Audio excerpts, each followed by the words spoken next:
She called me beautiful once, and I haven't slept since. It wasn't even the word that did it, it was the way she said it. Softly, like she wasn't supposed to. Like she meant to keep it inside but it escaped anyway. It was late afternoon when I first saw her, sitting alone in the back corner of a quiet cafe, the kind where the light falls through the window like it's thinking twice about it. She had a book open but wasn't reading, her fingers resting on the page as if afraid to turn it. I'd seen her there before, once or twice, always alone. Always steady. But that day, for reasons I can't explain, I sat at the table beside hers. She looked up when my chair scraped the floor. Just a glance, nothing more, but it felt like she'd caught me doing something I shouldn't. Sorry, I said. She smiled, the kind that barely moved her lips but did something sharp to my chest. You don't have to apologize for sitting, she said, then returned to her book. I tried to focus on my coffee. I didn't. Every time she shifted, I felt it. Her perfume was faint, something with jasmine, maybe, and it filled the air between us. When she tucked her hair behind her ear, I caught myself staring at the curve of her neck. She must have noticed, because she closed her book and said, without looking at me, "You're a little too still for someone pretending not to watch." It should have embarrassed me. Maybe it did. I just laughed quietly and said, "You noticed." Now she looked. Her eyes met mine, calm, unreadable. "You're young," she said finally. "And you're observant," I replied. That made her smile again, but this time she exhaled like she wished she hadn't. There was a pause, then she asked, "Do you always talk this way to strangers?" "Only the interesting ones," I said. Her laugh was low, restrained, the sound of someone out of practice. Then she leaned slightly forward, elbows on the table, chin resting on her hand. "Be careful with that," she said. "Flattery can sound like truth if you're too good at it." I wanted to tell her it wasn't flattery. I wanted to tell her I'd noticed the tiredness behind her grace, the quiet way she seemed to be holding herself together. But I just shrugged and said, "Maybe I mean it." The light shifted again, gold now, touching her cheek, her collarbone. She turned her face slightly, as if to hide from it. "You don't know me," she murmured. "No," I said. "But I'd like to." Something in her expression flickered. Not surprise, more like hesitation. She looked at the clock on the wall, then back at me. "You shouldn't," she said softly. "I'm not simple. I didn't ask you to be." That hung between us, heavier than it should have been. The cafe had gone quieter, even the clinking cups seemed distant. Her hand brushed against mine as she reached for her cup, not by accident, not entirely on purpose. My pulse jumped. She didn't move her hand away right away either. Just the lightest touch, like testing something dangerous. Then, abruptly, the bell above the cafe door rang. She pulled her hand back, almost startled. A man in a gray coat walked in. Her eyes went to him immediately. Not recognition exactly, but something close. She closed her book, stood up, and said, "It was nice talking to you." Before I could say anything, she added, quietly, almost like an afterthought, "You're beautiful when you listen." And then she was gone. The chair stayed warm for a moment after she left. I didn't touch my coffee. Didn't move. Just sat there, hearing her voice again and again, every word behind it, every silence that followed. And somewhere inside me, something started I couldn't stop. The next time I saw her, it wasn't at the cafe. It was at the Community Arts Center, the one where I'd started volunteering to set up weekend exhibits. I was pinning a photograph to the display board when I heard her voice, low, precise, the kind of tone that makes you turn even before the words register. "Straighten that one," she said. "It's leaning a little to the left." I turned. She was standing there, arms crossed, wearing a black dress that looked simple until you noticed how perfectly it fit. "You work here?" I asked. "I curate part-time," she replied. "You volunteer?" I nodded. She smiled faintly. "So we meet again." Her name was Elena. I learned that a few minutes later, when someone called to her from across the room. The sound of it stayed in my head like a melody I didn't want to forget. We spent the afternoon working in the same space, pretending not to watch each other. She moved with quiet confidence, the kind of woman who'd been both admired and disappointed too many times. I caught myself wondering who she used to love, who had left her with that careful way of speaking, as if every word had to pass through memory first. At one point, while we were lifting a frame together, our hands brushed. Her fingers froze for half a second before she adjusted her grip. "Careful," she said. "Always," I answered. But neither of us looked away. Later, when the gallery emptied, I found her standing alone by a painting of two dancers, bodies inches apart, eyes locked, hands not quite touching. She spoke without turning. "They were lovers, apparently. But the artist never said whether they ended up together. Maybe that's what makes it work," I said. "The not knowing." She smiled, small, sad. "You sound too young to believe that." I wanted to tell her she was wrong. That uncertainty was all I'd known lately. But she stepped closer instead, so close I could feel her breath when she spoke again. "How old are you?" she asked. 26, I said. She nodded once. "And I'm 44. The words landed between us like a quiet rule neither of us wanted to admit. She tilted her head slightly, eyes searching mine. "That's a gap most people would talk about. I'm not most people." Her lips parted, maybe to argue, but she didn't. The silence that followed was sharp enough to feel on my skin.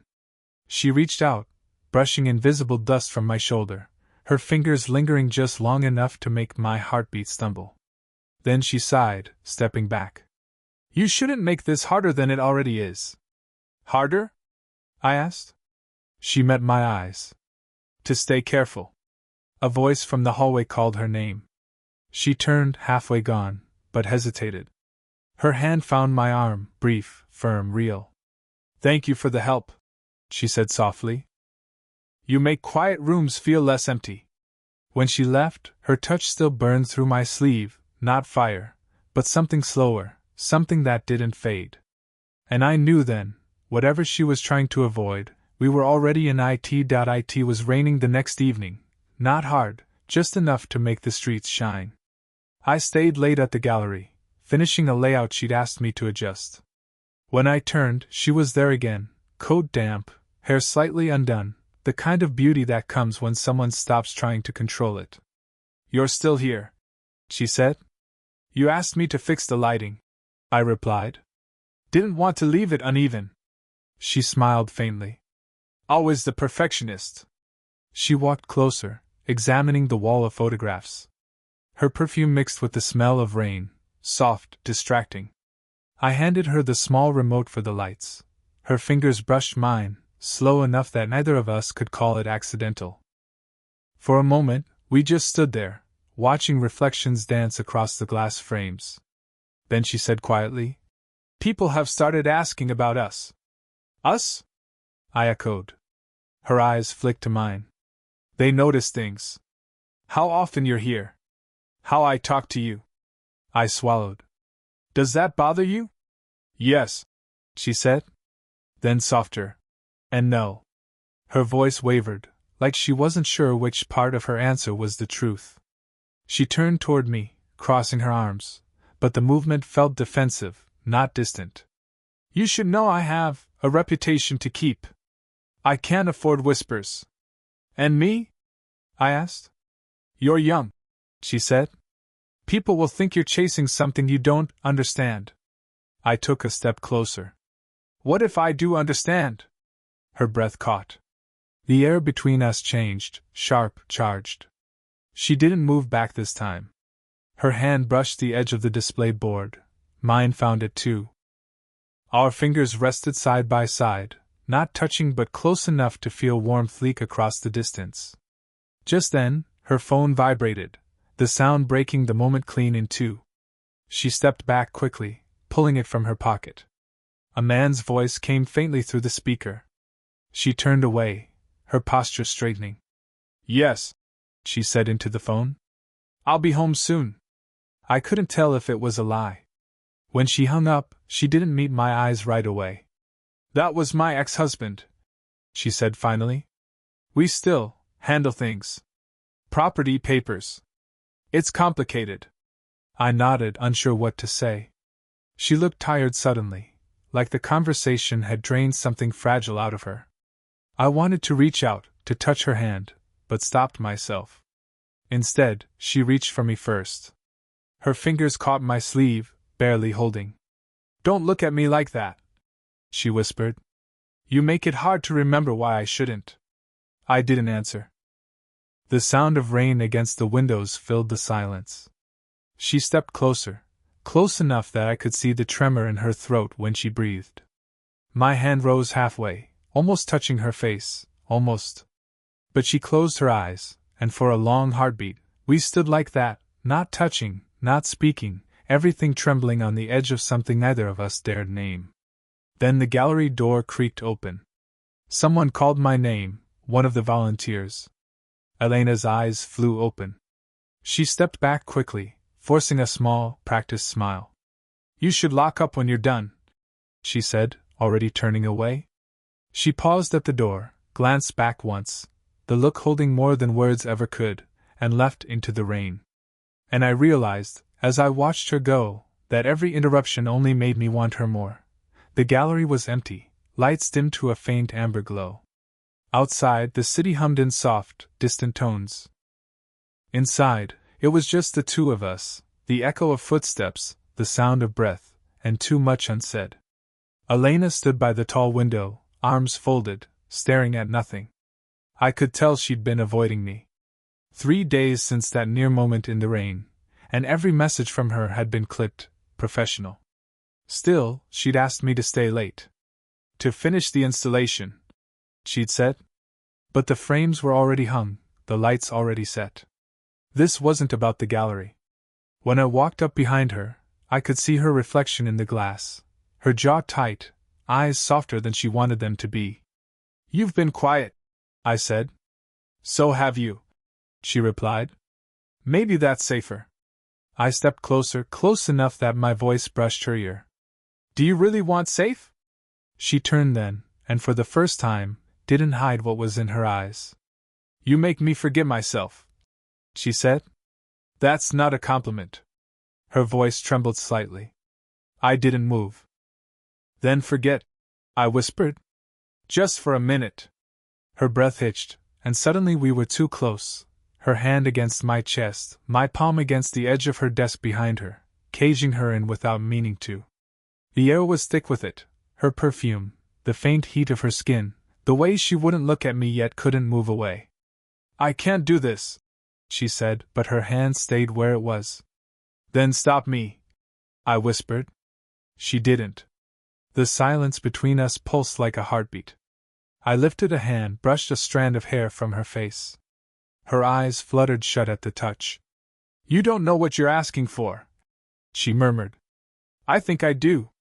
Something cracked then, not loud, not visible, but real. She leaned her forehead against mine, and for a second, everything fell quiet. Just her breath against my lips, the warmth of her chest rising and falling. I could feel her shaking slightly, as if fighting something that had already won. Then she pulled back, eyes bright. "This can't happen," she said, voice breaking on the word can't. "I have students here who look up to me. I have a name that still means something. And you..." She stopped, searching my face. "You'll leave one day. People like you always do." "I'm still here now," I said. "Doesn't that count for something?" She let out a sound somewhere between a laugh and a sigh. "It counts for everything. That's the problem." Her hand came up, fingertips tracing the line of my jaw, almost tender. "You make me feel alive again," she whispered. "And that terrifies me." Her lips were inches from mine when the lights flickered, a motion sensor triggering at the far end of the room. We both froze, the illusion shattered but not gone. Someone was walking down the corridor outside. She stepped away, breath uneven. "Lock the doors," she said quickly. "And don't..." Her voice faltered. "Don't make this harder." Before I could answer, she was already at the exit, her silhouette framed by the last flicker of light. She looked back once, eyes dark with everything we hadn't done, everything we still wanted. Then she whispered, almost to herself, "If you stay, I'll stop pretending I don't want this." And she was gone before I could decide whether to follow. The next morning, I came to the gallery early, half hoping she'd be there, half hoping she wouldn't. The rain had stopped, but the streets still smelled like last night's confession. She arrived late, sunglasses on, hair tied back. When she saw me, she hesitated, like she'd considered turning around. "Did you sleep?" I asked. Her mouth curved faintly. "Barely."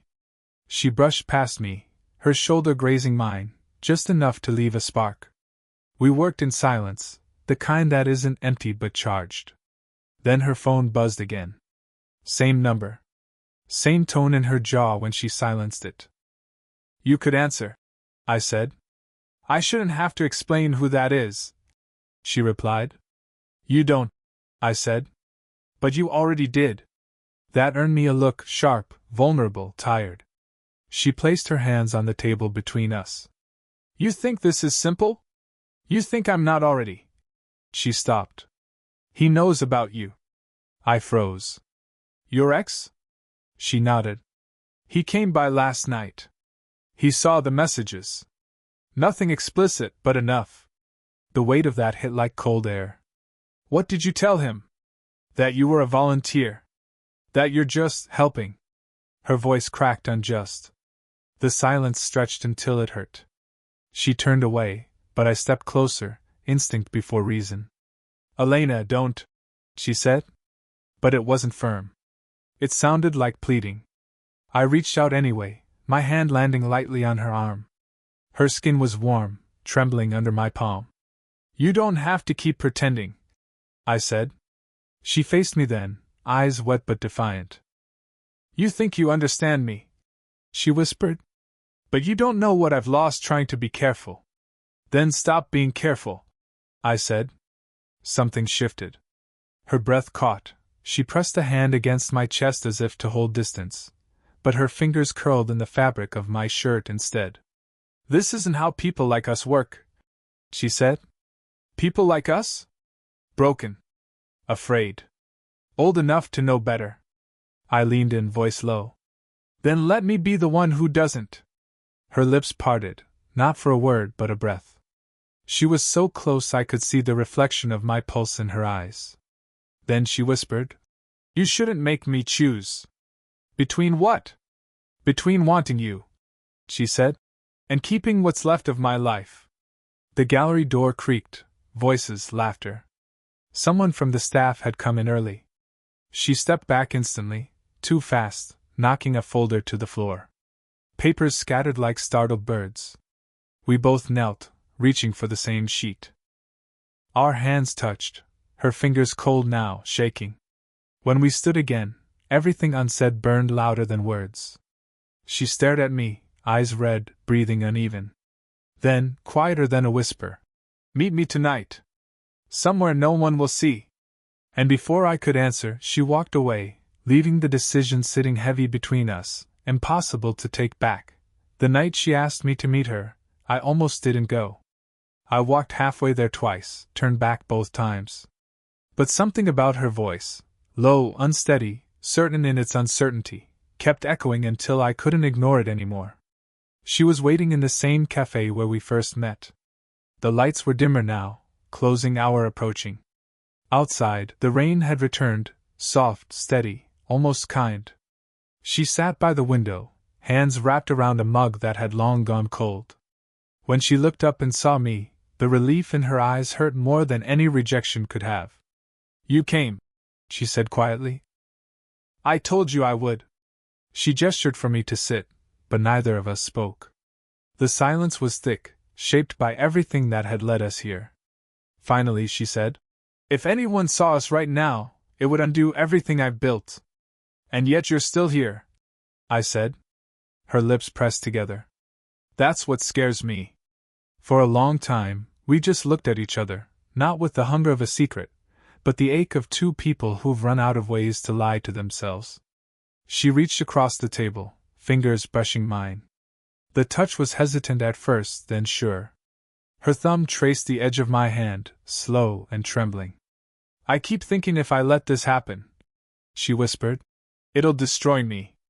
And if you don't? I asked. She didn't answer. Instead, she stood, walked around to where I sat, and stopped just beside me. The faint scent of her perfume filled the air, familiar now, dangerous still. She leaned in slightly, her breath grazing my neck as she spoke. Tell me this isn't just youth chasing something it can't keep, she murmured. I shook my head. It's not. It's me choosing you. Her hand came to rest on my cheek, warm and unsteady. I turned into it before I could stop myself. The moment stretched, fragile, waiting. She exhaled slowly, eyes searching mine. You'll hate me for this someday, she said. Then let me hate you for something real. The words broke her composure. She laughed, barely, then shook her head. You're too young to say things like that. Then teach me, I said. For a heartbeat, she froze, torn between reason and want. Then, quietly, she closed the distance. Her forehead rested against mine. No kiss. No movement. Just breath against breath, the weight of everything unspoken pressing between us. This, she whispered, voice cracking, is as far as I can go. I nodded, but neither of us moved away. Her hand slipped down, finding mine, gripping tighter than she meant to. I could feel her shaking, not from cold, but from knowing she was right. After a long silence, she let go first. Go home, she said softly. Before I change my mind. I stood, hesitated, then touched her shoulder, one last, quiet promise either of us could keep. She didn't turn, but I saw her reflection in the window, eyes closed, lips parted, fighting the same thing I was. We had made our choice. And for the first time, it felt like honesty. Weeks passed before I saw her again. The gallery reopened for a new exhibit, brighter pieces, louder colors. Nothing like the quiet, muted world we built between us. I told myself I wouldn't go. I went anyway. Elena stood by the entrance, greeting guests with her usual composure. But when our eyes met across the room, the practiced smile faltered just a little. She excused herself and walked over slowly, the crowd blurring behind her. You look different, she said softly. So do you. We stood there, not touching, but close enough to feel every heartbeat that memory had left behind. She exhaled. I wasn't sure you'd come. I wasn't sure I should, I admitted. But you did. I did. A pause. The kind that holds both peace and ache. Then she nodded toward a quieter hallway leading to the storage wing.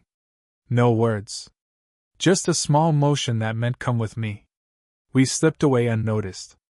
Inside the hallway, the noise faded, replaced by the hum of air vents and the faint creak of wooden floors. I kept thinking about that night, she said. About what I said or didn't say. I smiled faintly. You said enough? Not really, she whispered. I never thanked you for stopping when I couldn't. I didn't know what to say to that. So I just reached for her hand. She didn't pull away this time. Her fingers intertwined with mine like they'd always known how. I'm not afraid anymore, she said after a long silence. Not of what people think. Not of being seen with you. I looked at her, really looked, at the small lines by her eyes, the calm in her posture, the warmth she'd stopped hiding. And what are you afraid of now? Of wasting what's left, she said. Of pretending it didn't mean something. She stepped closer, her free hand resting lightly against my chest. The space between us disappeared until her head found my shoulder. I held her, not to claim, not to possess, but to steady the both of us. The scent of her hair, the soft rhythm of her breathing, the quiet pulse beneath my fingers, it all felt like home. Not the wild rush I'd imagined before, but something slower, truer. When she lifted her head, our faces were close enough for a breath to count as a promise. I thought she might kiss me. She didn't. Instead, she smiled, small, real, tired in the best way. This time, she whispered, We don't have to hide. Outside, someone called her name, but neither of us moved right away. She squeezed my hand before letting go, then whispered, "Walk me out." We left side by side, quiet, unhurried. The night air met us like forgiveness, cool, steady, full of beginnings. As we reached the street, she glanced up at me. "You remember what I called you that first day?" I nodded. "Beautiful." She smiled. "You still are." And when her fingers slipped back into mine, it felt less like temptation, and more like peace.